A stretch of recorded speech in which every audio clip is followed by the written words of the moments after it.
Good morning and welcome to the Berkeley Lab and UC Berkeley Postdoc Career Fair. My name is Cecilia Fiora. I'm the Senior Manager at the Visiting Scholar and Postdoc Affairs Office and one of the co-sponsors of this event. It is my great pleasure to introduce UC Berkeley Associate Vice Chancellor for Research, Dr. Linda Rugg. We are delighted to have her give the opening remarks to kick off today's event. Please join me in welcoming Dr. Rugg. I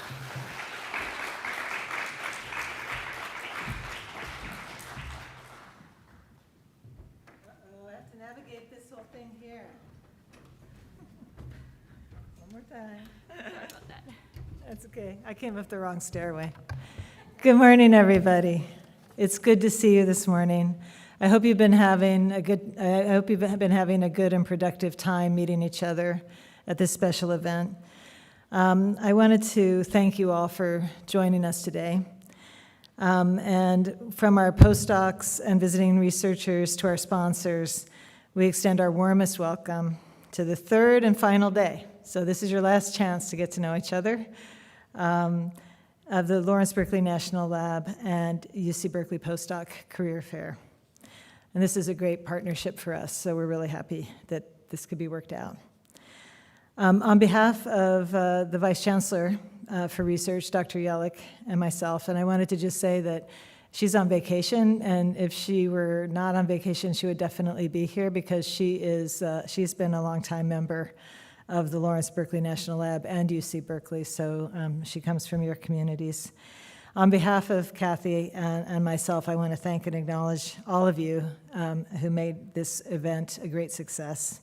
The Berkeley Lab Postdoc Association, our partners at the Career Pathways Program at the Berkeley Lab, and our visiting scholar and postdoc affairs team that Cecilia is heading up.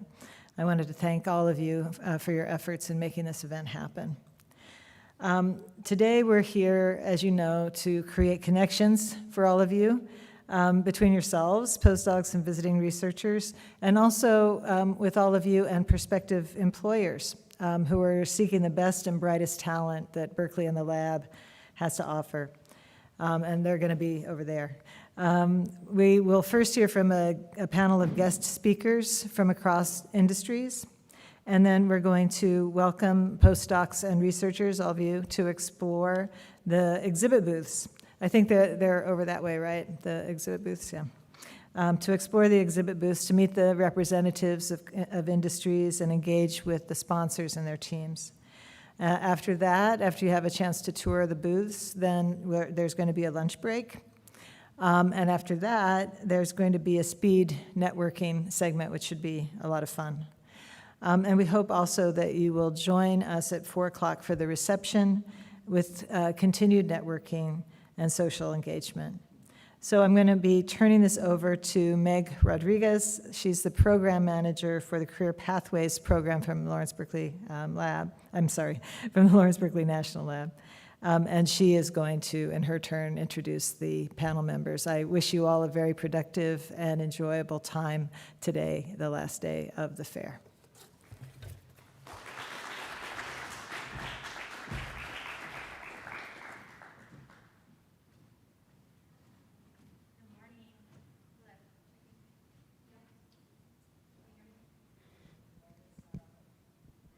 Check 1, 2. Okay. All right. Good morning. Welcome, everyone. Happy Friday. Happy Postdoc Career Fair. We're so happy that you could join us and that you're here. Hopefully, you all got checked in. You got your drink tickets because that's important. Hopefully, you also got your raffle tickets. There's bingo cards for raffle, and so just want to make sure, housekeeping-wise, if you have any questions throughout the event, you can always visit us at the reception desk. So I'm Meg Rodriguez. I'm the program manager for the Career Pathways office at Berkeley Lab. So I manage the postdoc program, and I'm excited to invite up with me Max Bremer. He is from Lawrence Berkeley National Lab as well. He leads our lab industry networking connection. He's going to help moderate this panel with me. Yeah, hello, awesome. Okay, cool. Yeah, so we're super excited to have a very distinguished industry panel today, kind of from all over the place, and they'll hopefully be talking about, what it's like to pursue kind of science-based careers outside of the normal academic kind of setting. So I'm just going to call up our speakers and just come up. I'm going to keep the introduction super short just so, because we'll just ask them to talk about themselves. But so first we have Ravi, who's a distinguished engineer at IBM. And then we have Kali, who's a senior scientist at Galy. And then also we have Jessica from Sepion Technologies, who I guess was at Lawrence Berkeley Lab also. So it's kind of fun to have her Welcome, back. and you guys may Yeah. take your hot seats Let's at the go front. up. Yeah.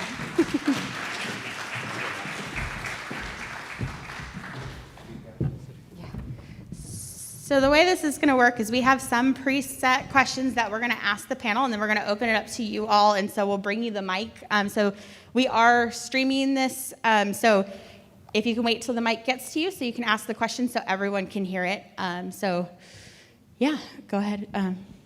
Yeah, for sure. So I guess the first question, I'm just going to walk over here so I can see you.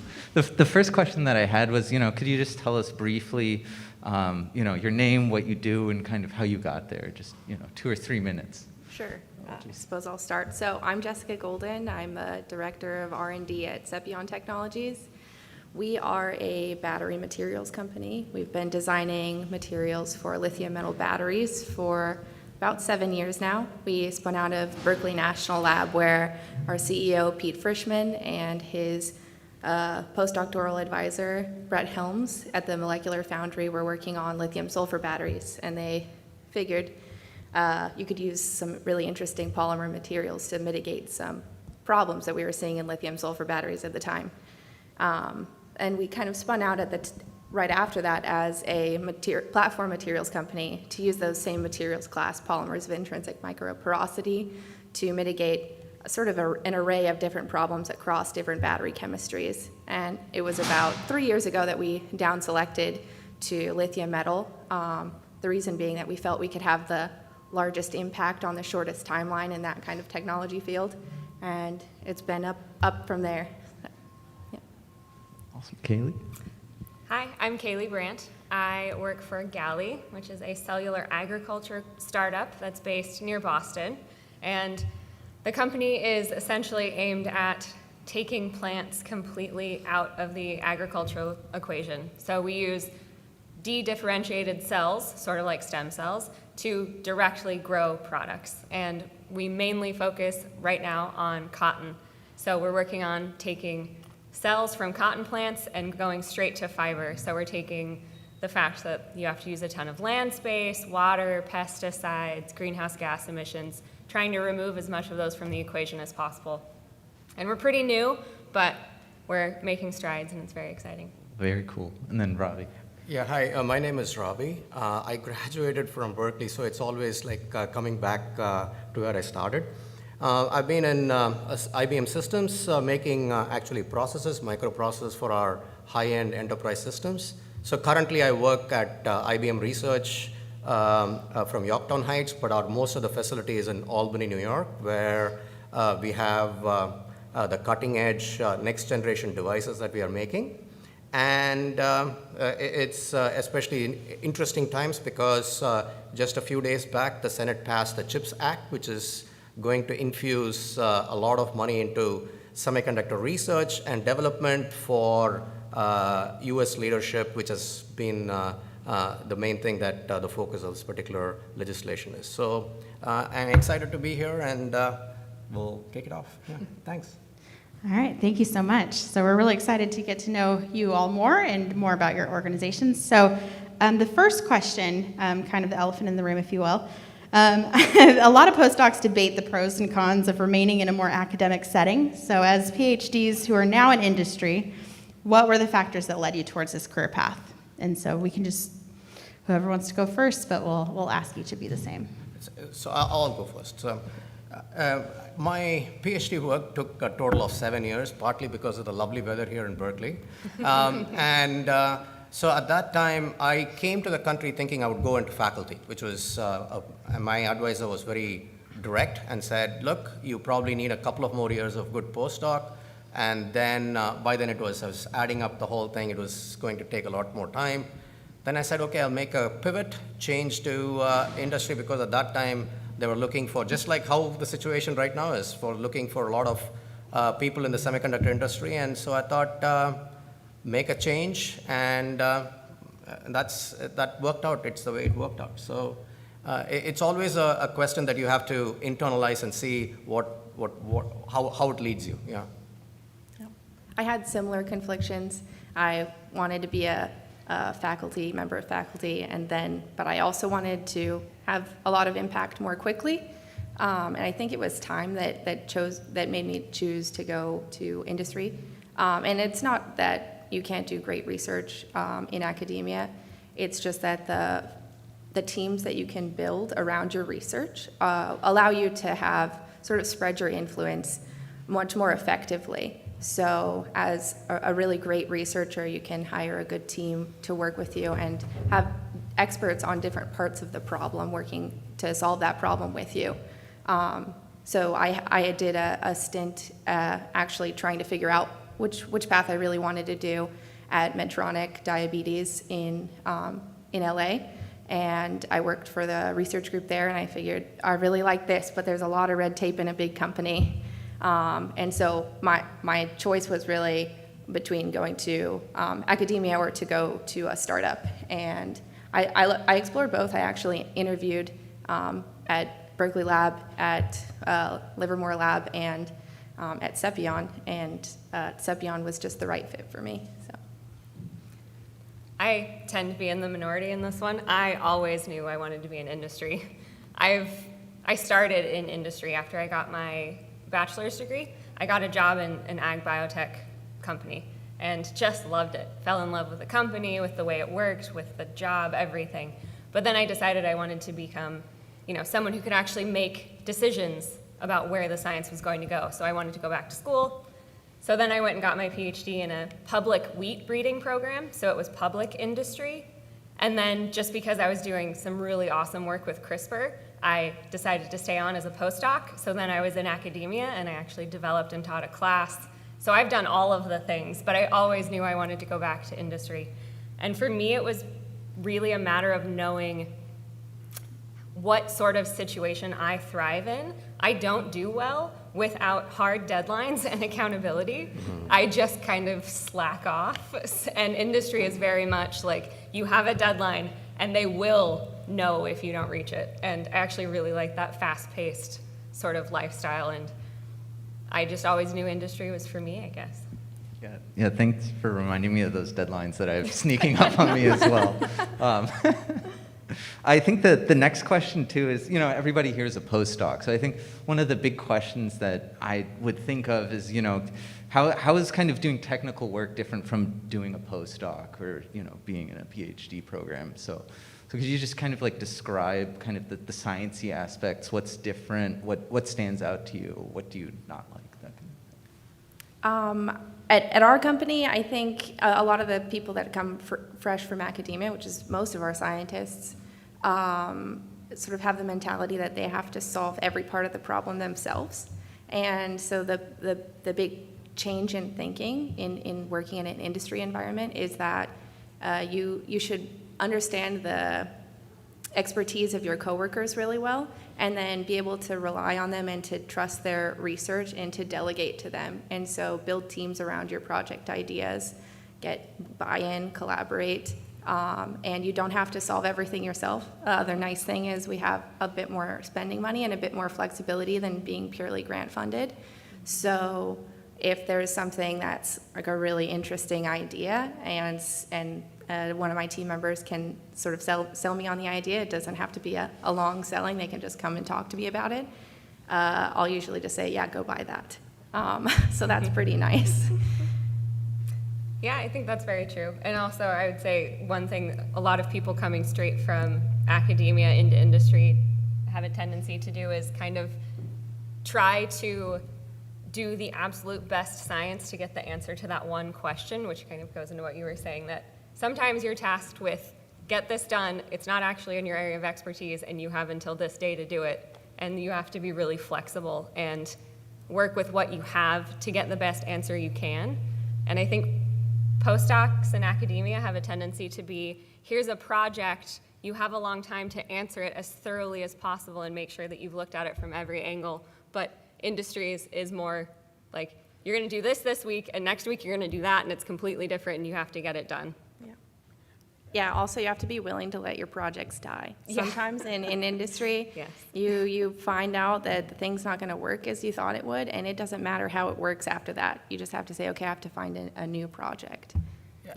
That's a hard thing to learn, I but think the perspective is more of an applied science to an engineering problem, which has a customer deliverable or a market-based deliverable, right? So it's important to think about, is this going to be used in the end product, or is there a place, a home for it, right, for where this particular technology goes? Sometimes in research, early research, a lot of the ideas are just good ideas because you need to have that pipeline, just like academia to research to development to manufacturing, that the pipeline is critical, but that's the way to kind of at least think about as you would see, not all the work that you would do is going to be 100% perfect and exact. There might be interesting problems, but you got to move on. You just have to make the pivot and just, okay, the business says, okay, good, good work, just move on to the next thing because we want your inputs and brain cells here. So that's the way I would think about it. Awesome. Thank you. So you spoke a little bit about how the research industry is like, but how do you decide which ideas to pursue, and what's the currency of your work? So what does success look like in industry? Right. So for us, it's and especially semiconductor research and development. It's a pretty clear cadence in terms of there is maybe in the last 5 years or so, there's not too much of a roadmap given out, but the demand and in terms of what we need to develop is pretty clear. If everybody understands Moore's law, with you get 2x the number of transistors for every 2-3 years.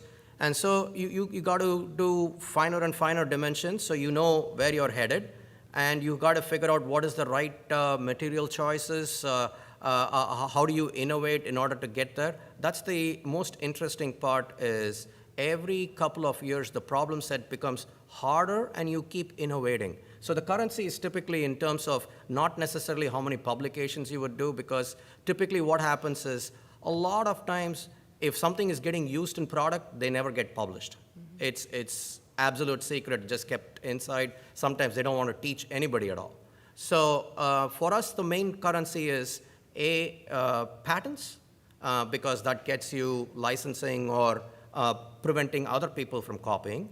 And the second part is whether it makes it into actual products, and at the end of the day, can you get revenue recognition for it? So that's the two main things that I can such say. Yeah. I think that currency is the same even all the way over in Correct. ag It's the same. biotech. Yeah, exactly. yeah, agreed. Mostly it's patenting, but it also depends on, I suppose, the business. So Sepion's a battery company. There's a lot of different ways you could be a battery company. So you could be making components, you could be making cells, you could be making packs, you could be making battery management systems. Sepion is making components, but in that process we have to make cells so we can prove our components work. And so our sort of currency will cover sort of every aspect of proving that that technology really works for the market. And that currency is really dictated by what the market is asking. So we have to go to our customers, who are the automotive companies that are making battery electric vehicles, and ask, what do you want to see? And we have to ask them pretty frequently, because this is an emerging technology, and so their ideas about what they think they need are changing as quickly as we're innovating. And especially with multiple components coming together in a cell design. 2 years ago, everyone was working on NMC, and now LFP is a thing that people are really considering. So you have to be flexible there, and your currency might change. And so your currency will be dictated by your customer. Yeah, cool. Yeah, it's really interesting that there's kind of that, like, whatever, outsourcing of like the directions you're moving into your customers, and then you have to kind of approach it from that end. I guess the next question would be like, what is your actual day-to-day like? So how much time do you spend still doing technical work, like science, versus like managing or bureaucracy or anything else that might be up? Well, I'm at a startup, so for me, it varies week to week, but I still, even though I'm a senior scientist, every once in a while I'm spending a whole week in the lab, all day long. Some weeks I'm doing managerial stuff. Some weeks I'm a part of the conversations with the other scientists, analyzing our experiments and figuring out the next steps and brainstorming. So especially in a startup, it's very, very dependent on just time of year. Are you close to the end of the quarter? And what the company needs. And we wear a lot of hats, all of us do, all the way down to the RAs. We do tons of different stuff. We're also a startup, so we're wearing a lot of hats, and same, varies week to week. For the most part, my responsibilities now are totally outside of the lab, but every once in a while, I'm the only one that knows how to do a particular kind of experiment. So I go in and I teach our RAs and scientists how to do it, and I hope that they can get it the first time because I don't usually have enough time to repeat it and watch them do it again. But yeah, for the most part, I think I spend a lot of time talking to customers, talking to our CEO, trying to understand the landscape of the business environment, and then trying to manage the team to adapt to the strategic goals of our company. So that I get to play with the data. I really love looking at the data. I look at it a lot, but in terms of sort of hands-on in the lab, it's a lot less of that for me these days.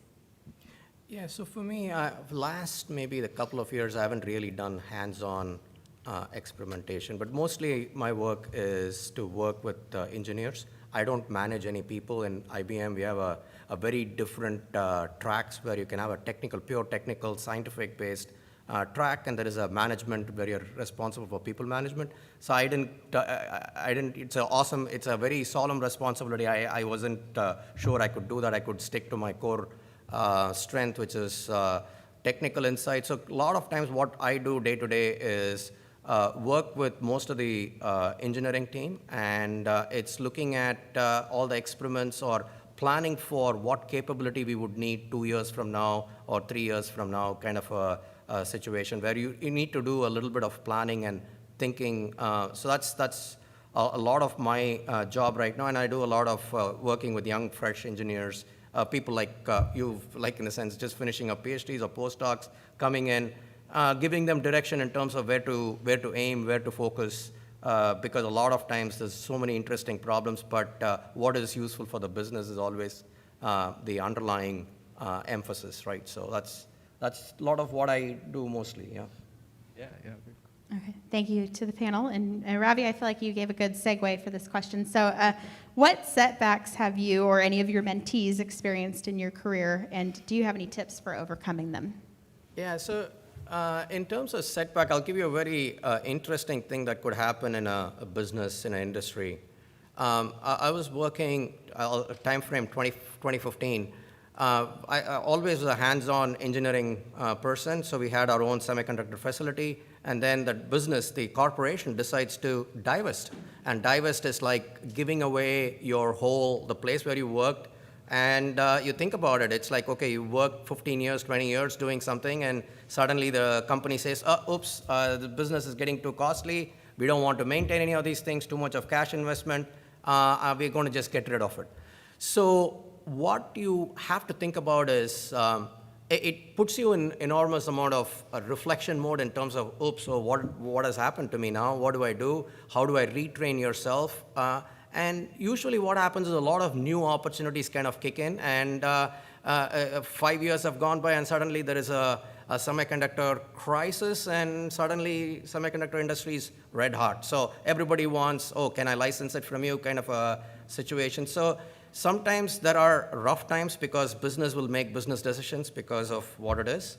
And you just have to look at it in a positive angle and say, what's going to be your way of retuning, or how do you repackage or relearn some of the things and manage yourself. So that's what I can say. Yeah. For me, mine's more like personal journey to where I am now.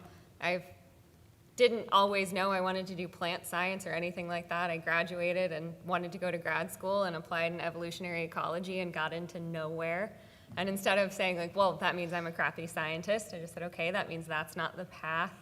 And then little setbacks like that, and I think especially we're all more advanced in our careers. We have our specialties, but industry gives a really good opportunity for you to take what you've learned, but also start down slightly new career paths. It's really wide, and I feel like that's kind of where academia narrows you down.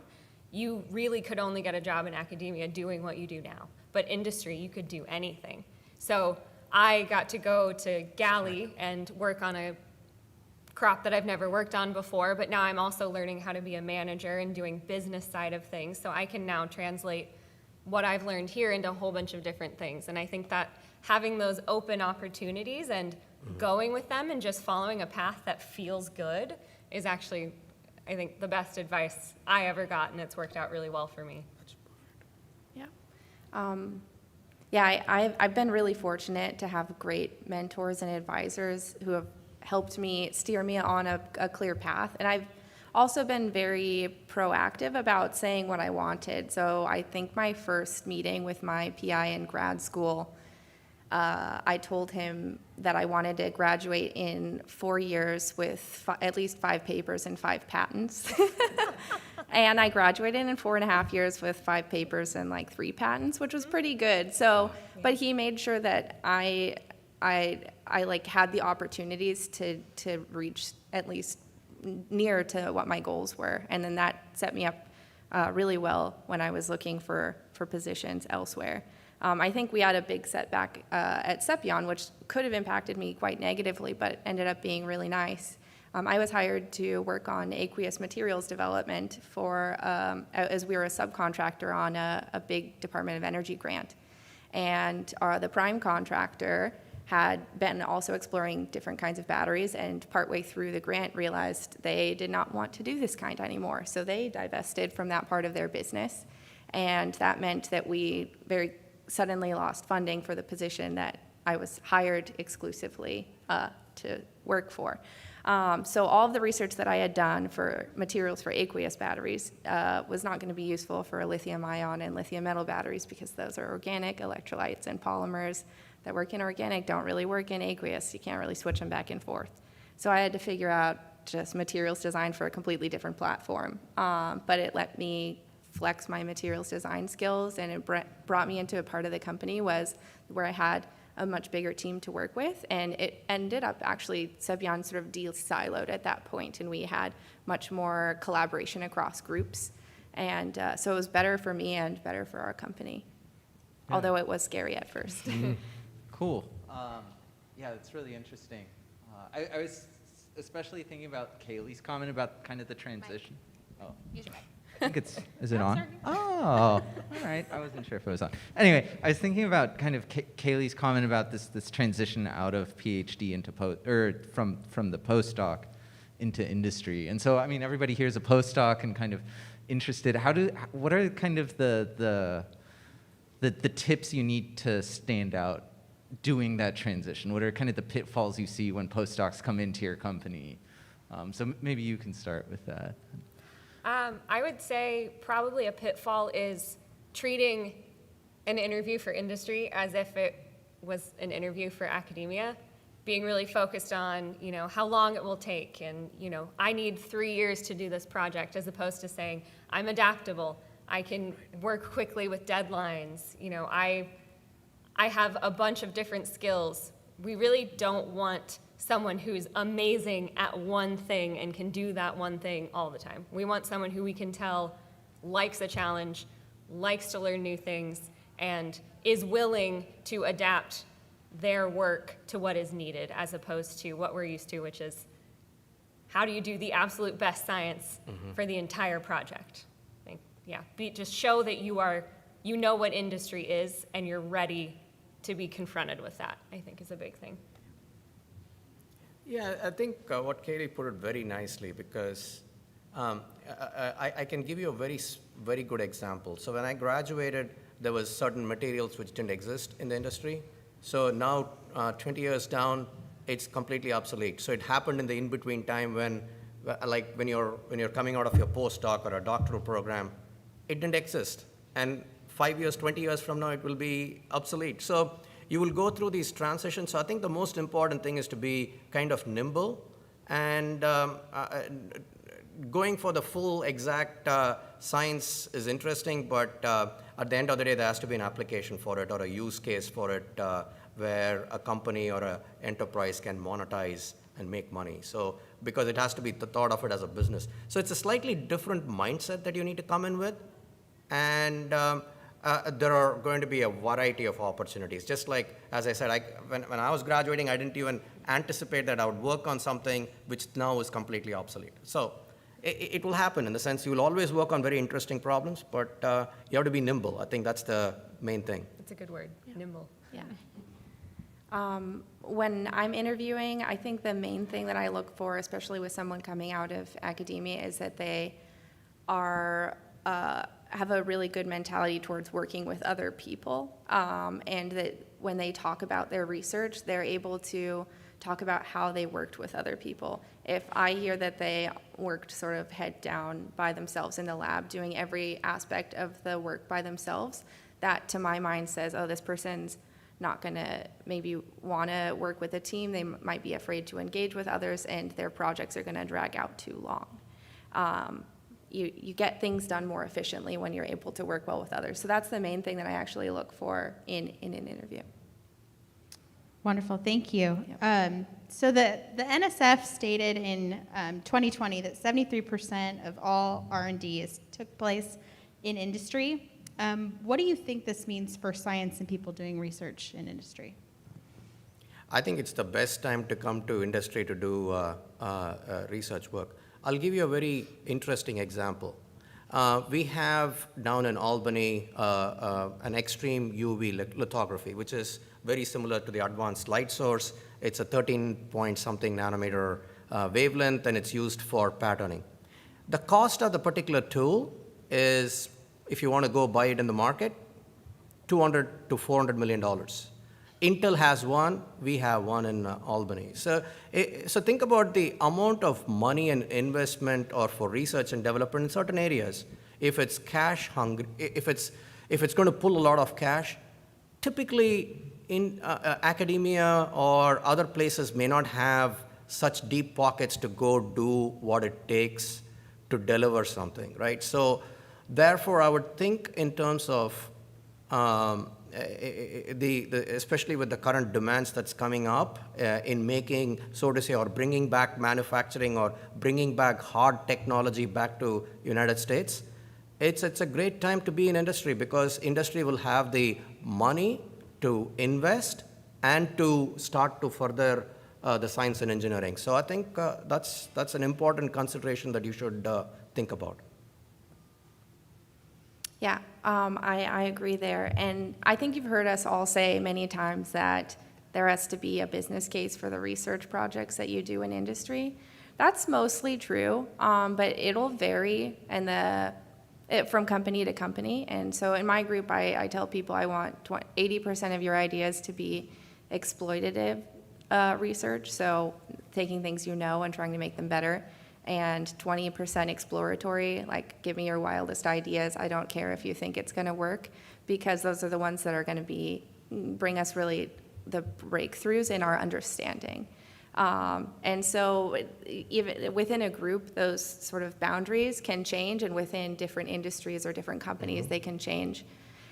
There's something, I think, good about more money in industry going into research, but money has always guided research in academia. It's the grant agencies are determining which projects get funded, and that can be very challenging. So it's good that there's a balance between what the grant funding agencies are looking for and what the sort of the market is looking for. And I think you should go with what you're most passionate about and figure out who's funding that. Is it the market, or is it maybe the Department of Energy or the California Energy Commission? And you can make your decision on where you'd like to do your research based on what specifically motivates you.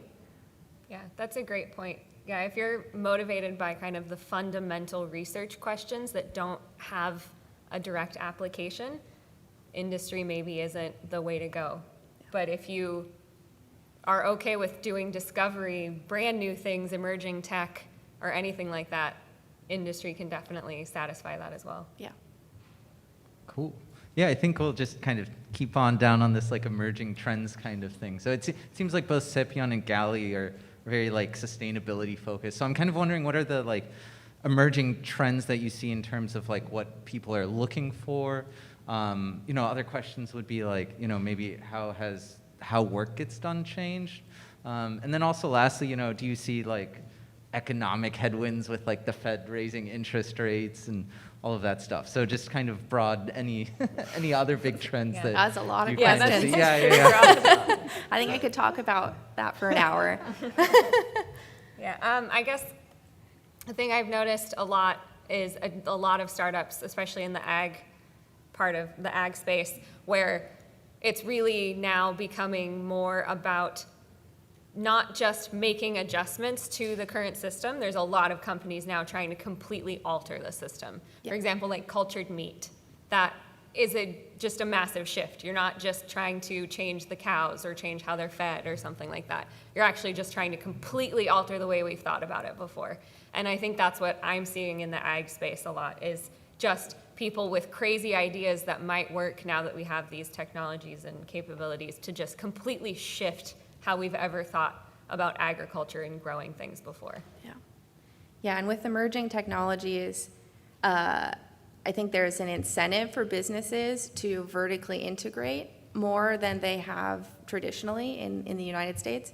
So, for example, in batteries, we're working on lithium metal batteries for EVs. There's no known way to make a lithium metal battery or to test one even. We're adapting things that we know from lithium ion, but all of the different components of the cell are changing so quickly that it became very challenging for us to say, oh, we've designed this component to solve this problem, but then this other component changed, and now we needed to solve that too to even be able to deliver a sample that was compelling to a customer. So we said, all right, we were component design, but now we do full stack design. And we're looking at pack and battery management now. It's just, and I'm seeing this, we've got some other battery folk out there that are our friends. We have Batteries and Brews. All the local battery startups meet pre-COVID. So, I think everybody is having this same problem. It sounds like you guys do it in your industry too. Yeah, I think I'll give a slightly different perspective.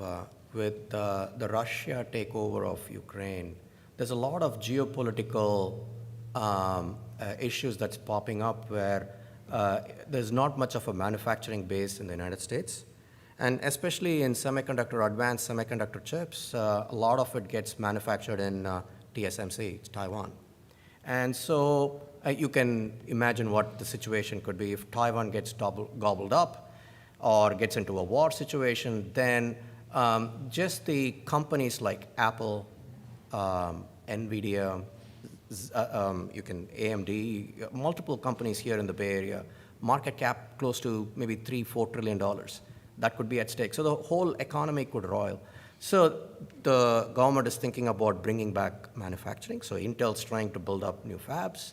We are doing within IBM the next generation research part of it. So it's you got to think through. There'll always be these push and what does the market demand? Where are things headed? And it's good situation to be in if you want to do a lot of applied science, because I think there will be a shift within the United States to start bringing back onshoring a lot of the capability, and it's going to happen. Suddenly, things just change because of COVID. Things change because of the war, and it's just bringing back a new focus to the government. And even for the Senate to pass the CHIPS Act, which is for getting semiconductor leadership, because it fuels the whole economy, right?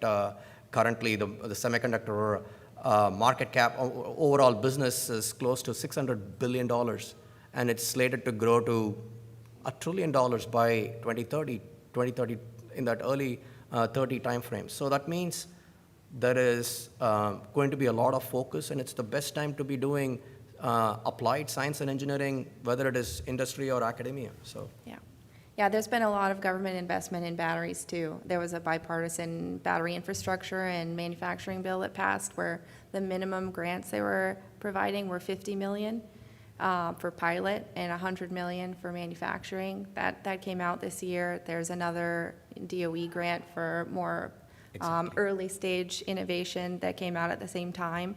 You can get both. Exactly. There's California's matching grants, so they're providing a supplementary funding, they're providing their own funding. So the funding landscape for industry isn't only what sort of venture capitalists, or if you're publicly traded, what the market generally wants. It's also, it can also be driven by what the government and the state and federal governments are interested in. Awesome, thank you.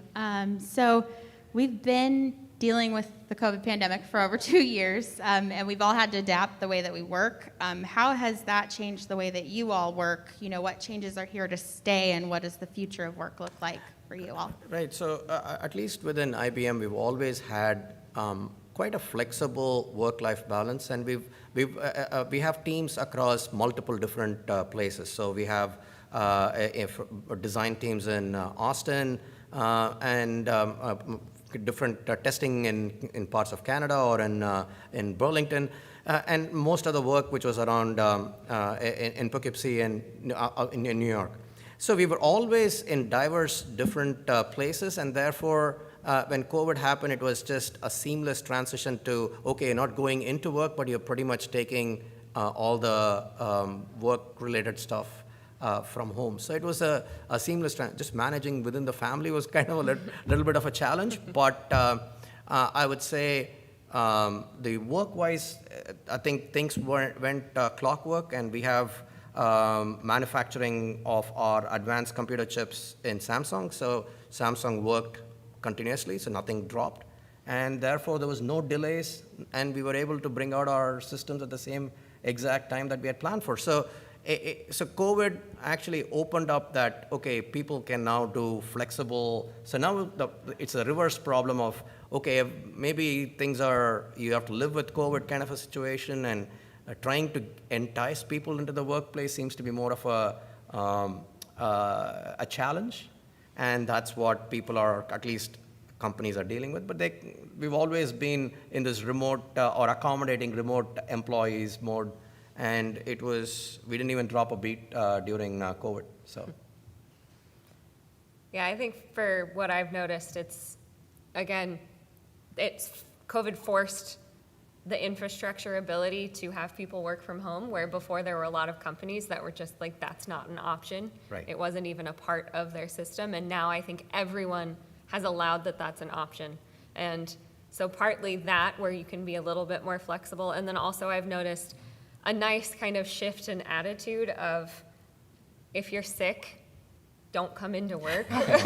Whereas before it was like, oh, I don't feel well, but I'm here. And now everyone's like, we don't want you here, stay home. That's right. Don't come in, and you can still work. So it's, I think, a little bit more healthy for the person, physically and mentally also. Yeah, yeah. I think work-life balance has improved since COVID, at least in my company, and we have a really flexible attitude towards work from home.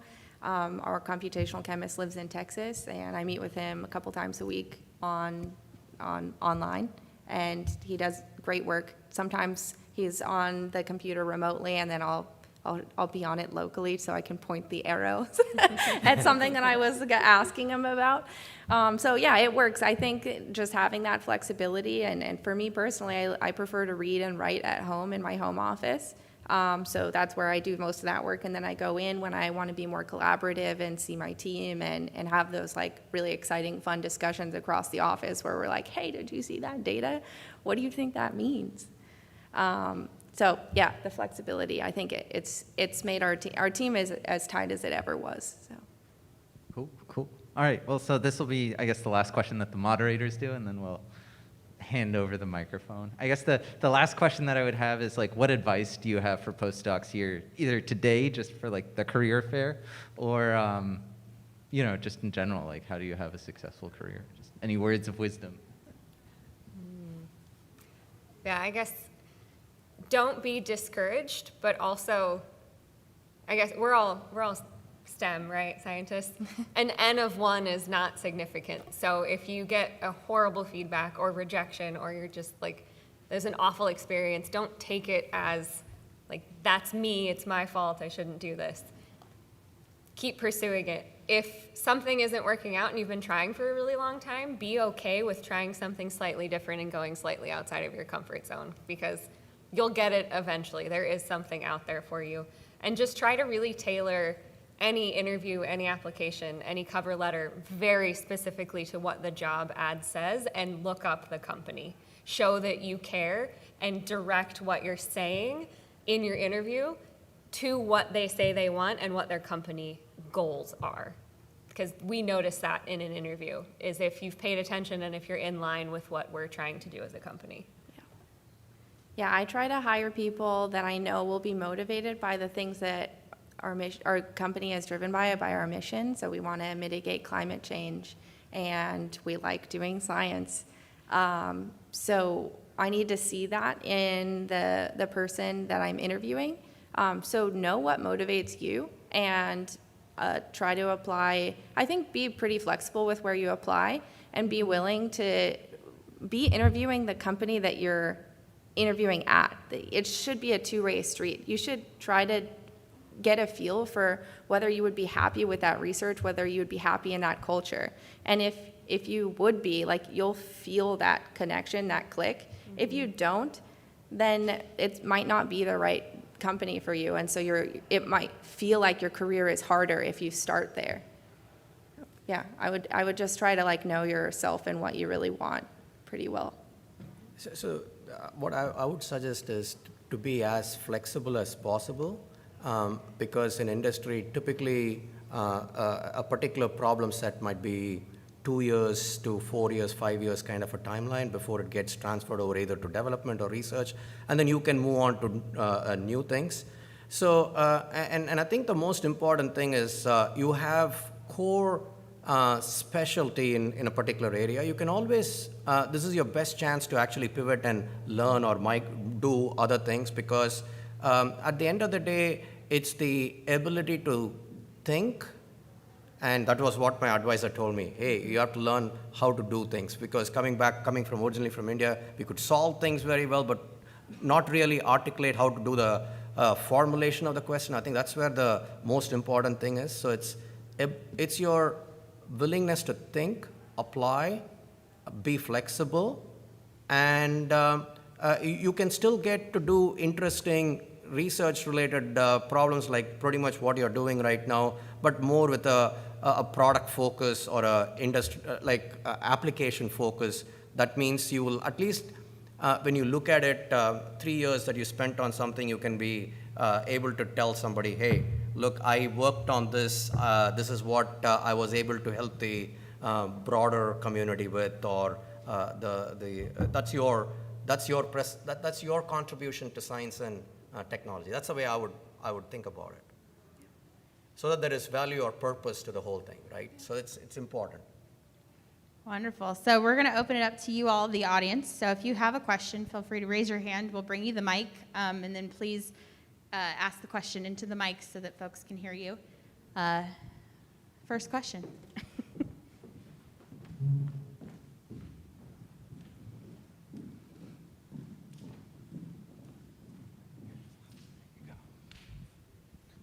Hi, thank you very much for all the information that you have provided, and thank you guys for the questions as well. A question that I have stems from the fact that we are a very diverse crowd. So can you, just so that we can relate to what we do and what you guys do, can you give a little bit more information on what you used to do when you were doing your PhD, what area you were working on, et cetera? Sure. I'll start. I was a chemist. I am a chemist. I did molecular design for solar photovoltaics, organic photovoltaics, and organic light-emitting diodes. And I knew I wanted to work in clean energy. I figured there's a lot of ways to generate clean energy cheaply, but the problem with implementing that is that energy storage is not yet cheap. So I decided I wanted to work on energy storage problems, but I was a materials person, and who's doing materials design for energy storage? At the time, it just didn't seem like there was a lot of opportunity. Lithium ion was such an established technology, but I interviewed around, and I was very fortunate to jump into the field at the right time. And this is a hugely growing field. So if it's something that you're interested in, there is so much opportunity. And I'm sure that's like what you guys are doing is so interesting. That's also emerging. A lot of our neighbors are in sort of like biomedical and biotechnology and engineering. And yeah, seeing those, we see them down the street at the same taco trucks all the time. So yeah. So for me, my PhD was in wheat breeding and genetics. So I worked for a wheat breeding program. So all of the agriculture in the United States, there is a breeder or multiple within that state that actually develops new varieties in collaboration with farmers and downstream producers and companies. And they develop new varieties for that area that have certain characteristics that are needed. And that means that I worked in the field. I harvested wheat in the summer and did like basic research on that, and then also did work on mitigating climate change through manipulating the genetics of the wheat that went out into the field. And then I also worked on CRISPR editing of wheat and trying to do it completely non-transgenically, because there is no GMO wheat that is deregulated, and most of the wheat where I worked in Oregon is shipped to Southeast Asia, where there are some very strict anti-GMO laws. So all of our consumers said, we want you to do this because CRISPR is really great and you can do wonderful new things, but it can't ever have been touched by transgenics. So I was working on completely novel techniques to edit wheat without incorporating any foreign DNA. And that was what I did the whole time. I did a whole bunch of different things, and it was really fun. And now I work in cotton, so you don't always stick with the same thing forever, but it gave me enough skills to translate to pretty much any ag biotech space. Yeah. So my background was in material science. My thesis was looking at ion exchange reactions for silver with manganese oxides, which has like open tunnels, and it just locks up a lot of silver in nature. So I thought maybe I'll crack it open by understanding it, and it never worked. The silver stayed inside too well. I did a little bit of characterization work down at SSRL's synchrotron lab at Stanford.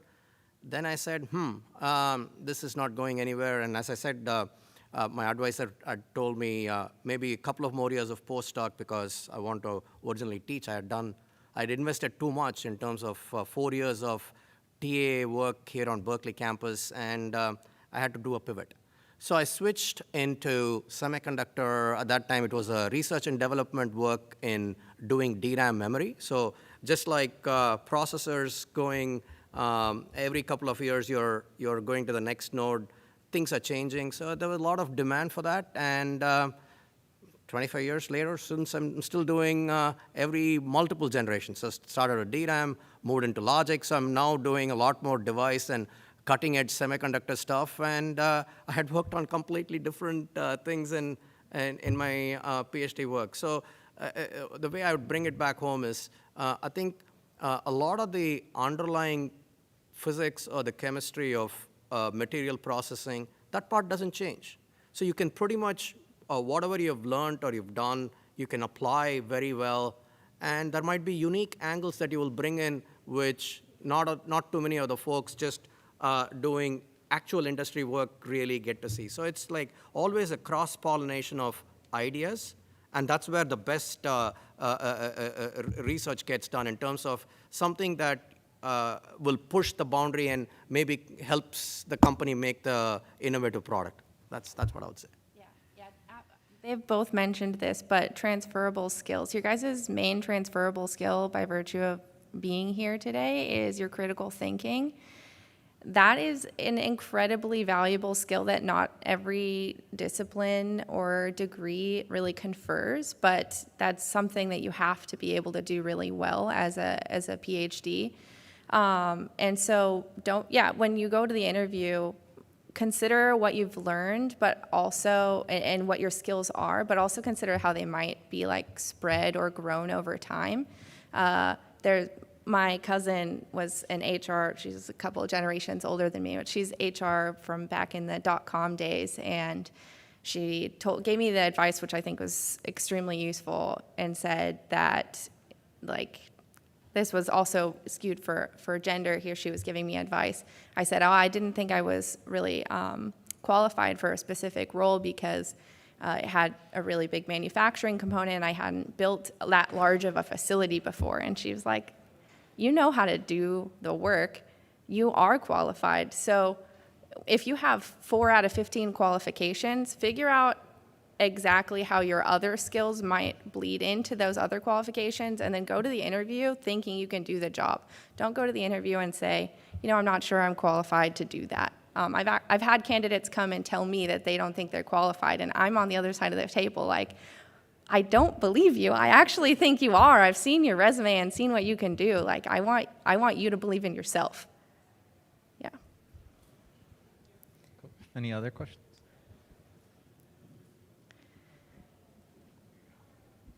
Yeah, thank you for the very nice panel. I have a question kind of about the flexibility in the roles that you can take. So in academia, of course, one of the problems we have is there's a lot of inertia to kind of keep being more and more expert in one thing. And something that appeals to me and probably at least some other people here is being able to kind of evolve in your role as your interests go forward in industry. So I would love to hear a bit more. I mean, you guys addressed it some, but at both the big companies and the startup companies, how much flexibility do you feel is there to adapt in the roles that you can have? And by that I mean, that can mean coming in as an applied scientist on one team and switching to, say, an adjacent team, or it can mean coming in as an applied scientist and deciding you want to be like a software engineer, or working in more deeper in the basement towards like fundamental research, or like longer term R&D. So yeah, I'd love to hear your perspectives on that. Thanks. So I can go first. So within at least IBM, for the longest time I was in the system side, which is more hardware and bringing out computers to enterprises. And recently I made the switch to research, doing advanced work, which is probably 5 years before manufacturing gets to see it. So there is a lot of you can actually go from within, since the industry landscape keeps changing, and a lot of it will keep changing, evolving, just because of how the business is going to go. Like maybe 10 years back, just people were thinking about cloud, and AWS was the first cloud provider, or IBM was trying to get into the CIA government contract and didn't get it, whatever, because things will keep evolving, and you need to relearn, retool yourself. Almost, I would give a rule of thumb, maybe 3 years to 4 years time frame. If you're doing the same thing for more than 2 to 3 years, then it could get obsolete, right? So you don't want to get into a situation where things get obsolete. So so you could branch off doing, if you're good at programming, software stuff, all the cloud offerings. So within IBM, at least that flexibility of moving around is very high. And people sometimes say, hey, you know what, I want to do more customer relationship. I want to be on the business front, talking to outside companies. Somebody might say, hey, I want to go do IP law, or I want to help write patents and be a patent agent or something, because they typically look for a science background or engineering background, and then you are licensed to write patents and applications, because sometimes it's faster to write in-house rather than send it to external counsel, right? So you have a little bit more flexibility when the company has a larger company, when it has multiple divisions doing various things. And it's great if people move around a little bit, because then you bring in fresh perspective, or at least best lessons learned from other side that's typically not easily transferred within large corporations. For startups, it's really great because we don't have you don't have a really solid structure where every position that they need at every time is already filled. So there's a lot of points in time where something needs to happen, or we need to do something new, or we have an idea, and there's an opening. There's no one there who actually like is in that role or has that expertise. And there's a whole lot of room. And what I tell all of our new hires is, if you see something that you're interested in, go help do it. Tell them you want to do it, and then go be the point person. So you can learn all these new things. That includes just tagging along with someone who is an expert, but they're the only person at the company, so they need help. So you can learn anything you want, really, because there's always a space opening where we need help. So you can really kind of find what you like to do and then say, all right, well, I want to be a part of this project, definitely, specifically, please put me on it. And you learn a lot of new things that way. Yeah, there's a ton of opportunity for professional growth and development in industry. It can vary. There are some places where there's kind of internal secrecy even within the company. So one group can't talk to another group about what they do. If that's something that you want to be able to grow or branch out, that might not be the right company for you. But for a company like mine, or it sounds like both of yours, there's a lot of opportunity to move laterally, or even not move laterally, but just gain new skills from a different field. You mentioned IP law and Sepion, we're sort of a design license and component manufacturer. So IP was really important to us, and we didn't have internal specialty. We had outside counsel, and like you said, it was a little bit slow. So I started studying IP law during the pandemic because I had a lot more free time. And that's what I do now. It's really nice for managing an R&D team because I can take everything that we innovate on and then make sure that we actually have sort of the patents that give us the freedom to operate in that space. So, yeah. Awesome. Yeah. Awesome. IP is quite the quarantine hobby. It is, yeah. All right, we probably have room for 2 more questions, so if you do want to ask a question, we'll open it up another right here.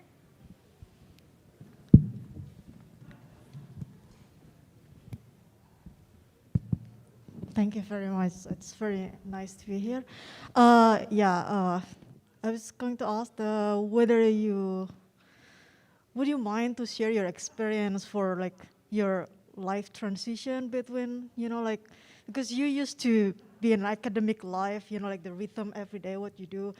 And then how was it for you, like when you start your job in the industry, like how you change the rhythm and everything, and like what was the obstacles and how you deal with that, and how long it takes you to adjust and like, okay, now I'm settling up. Thank you. Well, when I was in academia, I lived in LA and was paid $27,000 a year. So I mostly lived at the lab off of $5 banh mi's. And I had pants in the lab, like sweatpants, because I'd be there for 12 or 13 hours a day, and the comfiest shoes. And I basically didn't see the light in the winter.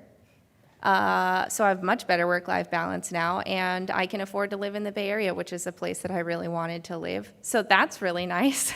Learning how to be comfortable with free time was actually an adjustment. So I ended up getting a lot of hobbies so I wouldn't get depressed and lonely, which is a thing that also was compounded by the pandemic.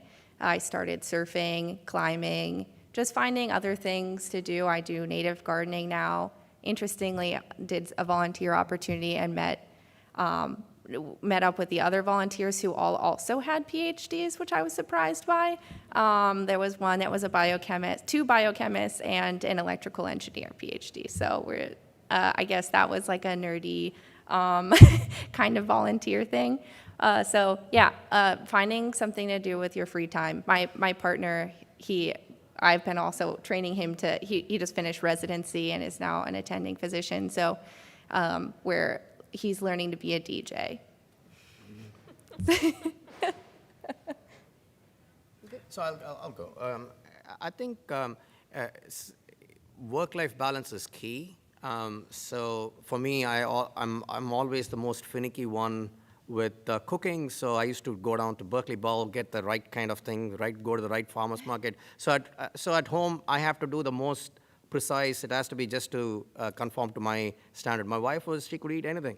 So for me, I always had a hard deadline because I need to come back. It has to be fresh, and that's the way I was trained. But I'm just doing the same thing even now. That is one aspect. The other aspect is a lot of times during school hours, I've been to the local public school to do math Olympiads, and I did that when my daughter was for very many years, about 5 years or so, or getting during the school time to go look at careers in science and STEM, and in terms of the give back. So I think it's just not for women, but even for overall. I think having that flexibility from the employer shows that the employer respects what you do, and that's very important. And especially for women, IBM is a great place to work. So if anybody interested, I think they should really take a look, not just for mothers, I'm just saying for women, and overall diversity of trying to find people from different countries, cultures, and that is very unique. And yeah, so I benefited a lot, not just from doing science Olympiads, but even to go take care of certain sessions for my son that I had to go deal with. It used to happen at 2 o'clock in the afternoon, so I would take my call, and it's something that a balance that you have to work in, and it's important that the employers recognize that different families might have different needs. So it's something that you have to always factor in when you choose your place of employment.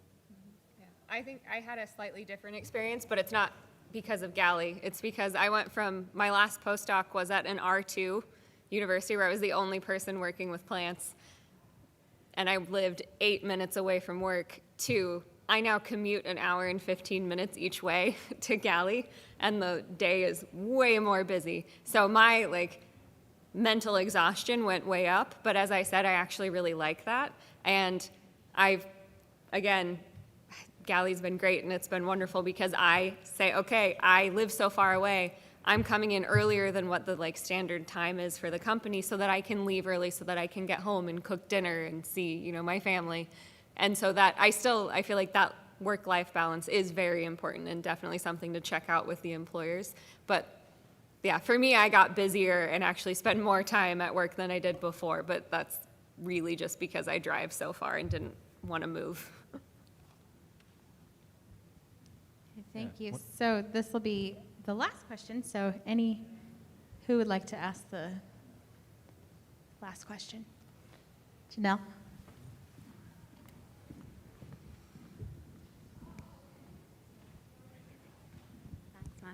Thank you so much for this wonderful panel. I really learned a lot from you all. And I think we've learned a lot about where you've been coming from. And so this question has to do with where you think you're going. So in terms of you personally or the company itself, within the next 5 years or so, what is your vision essentially for moving forward? And what are some of the things that you're doing to achieve those goals, either again, individually or at the company itself? Thanks. I'll start. So for Galy specifically, we're Series A funded. We're really new. So hopefully in the next 5 years, we'll have the Series B, and we'll be massively expanding and creating a really structured business. And I'm excited to be a part of that big expansion and structure. And then personally, I am really just excited about learning new things, because I'm finding passions in parts of the kind of science and science adjacent pieces that I didn't necessarily know about before. And so for me, I'm personally in the future, I just want to keep exploring those things that I am finding a passion for, and then developing that and moving into those roles within Galy. Yeah, I can go next. So for the next 5 years in semiconductor research and development, so today, as I said, the CHIPS Act got passed, but we are getting so many requests from government entities, from other companies in the United States to kind of help license technology. So in the next 5 years, within the year, we probably have to hire about 50 to 100 more people. So that's immediate goal. And I'm not a hiring manager, but I came because I thought this would be a great opportunity to talk to people, just to see, at least scientists, to see, look, you can make a pivot. And I've done that in the past. It's important to make sure that you also feel that way.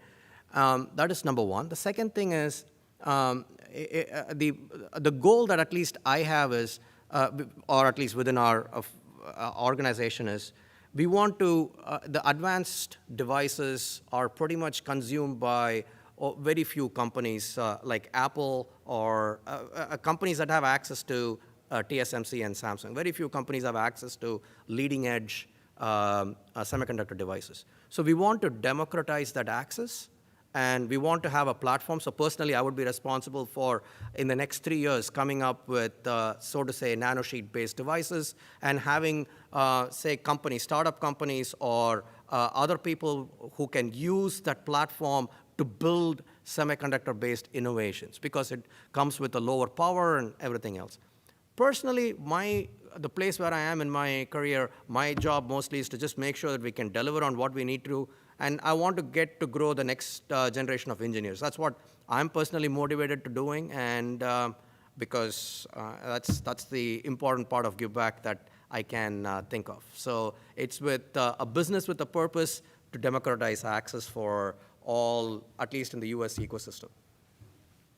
And my personal mission and Sepion's are very much aligned, which partly is why I chose it, and also sort of partly we grew together. I've been there for 4 years, and we developed our mission while I was there. But it's to mitigate the effects of climate change through the electrification of transportation. So my main goal is to make sure that our technology makes improvements that we can sell to our customers, that they really truly believe that are safe, that make batteries lower cost and longer lasting, and that makes it easier for people to buy electric cars, makes consumers more ready to approach an electric car as their next car purchase. That's my only goal, and I hope to be able to do that at Sepion. We're Series A now. We're growing to probably we'll be looking at a Series B within the next 12 months, and we're moving to a much larger facility. So it's a lot of growth and learning new skills. And interestingly, you can read papers about R&D management. So I've been reading papers about that to be better at that, to make sure that I move our company as close as possible to that end goal. Thank you. Thank you so much to our panel for all of your insights and for sharing all of the wonderful things that you guys are doing. Can everyone please join us in thanking the panel today?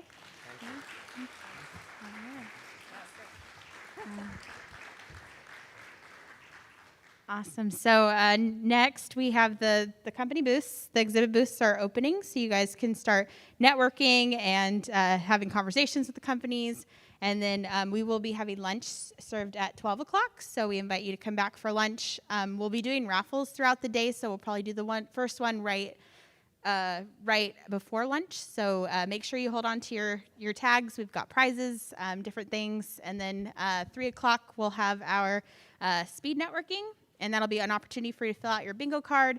Once you do, it's a different raffle with bigger prizes, so do participate. Benefits not only the prize, further your network. And 4 o'clock, we'll have our reception, and there is drinks, and you have drink tickets in the back of your badges. So do let us know if you have any questions. But yeah, happy networking. Thank you, everyone.